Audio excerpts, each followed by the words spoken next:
So I'm going to go through a standing practice that you can do for making sure that you're placing the weight in the middle of the foot.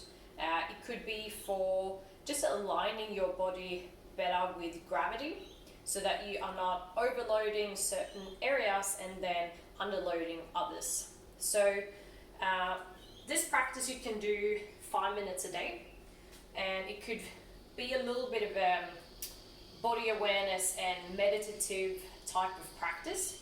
So what I want you to do is you stand with the feet underneath your hips, and then you can go onto your toes, you go onto your heels, and you go less and less and less until you are in the middle of these. So you don't have more weight on the toes nor the heels. Then you do the same thing for the outside and the inside of the feet. So you can go here, less and less and less until you are in the middle. So what we are looking at with the feet is having 3 points of contact. So you should have contact with the first knuckle of the little toe, the big toe, and then also the heel. And when you have the weight spread through those 3 points, it should feel like the weight is in the middle of your foot, which is somewhere along here. When you've done that, I'm going to turn to the side and show you. So when you've got that, I also want you to not stand like this, fully straightened with the knees. You also don't want to stand very bent like that. So you want to be in between. So if you go from straight legs and just soften. And when you soften, you should feel like there is a little bit of movement through the pelvis happening. So the tailbone is facing straight down rather than going facing back or facing through, okay? So set the pelvis and the knees at a slight bend here.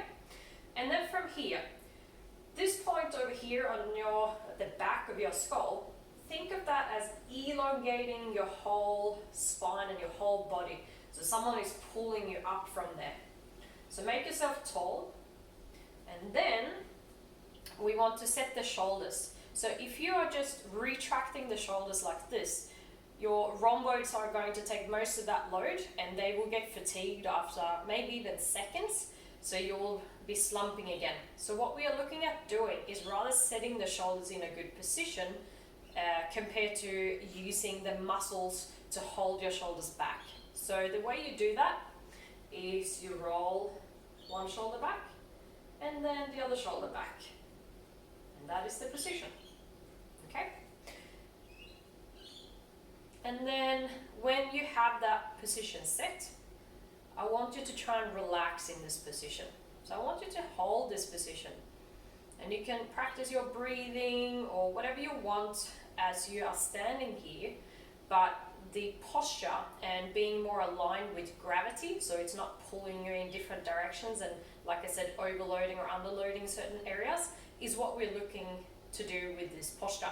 So the standing posture is in regards to putting the weight in the middle of the foot, having a slight bend in the knee, so you're setting the pelvis more straight down and quite relaxed around this area. You can relax your belly, making sure that you have the shoulders in a good position by rolling one back and then rolling the other back. And you can also visualize someone pulling you up from the back of the skull here, so you are standing tall, so you're not sort of coming down here. You want to be tall as you do this practice. So that is it.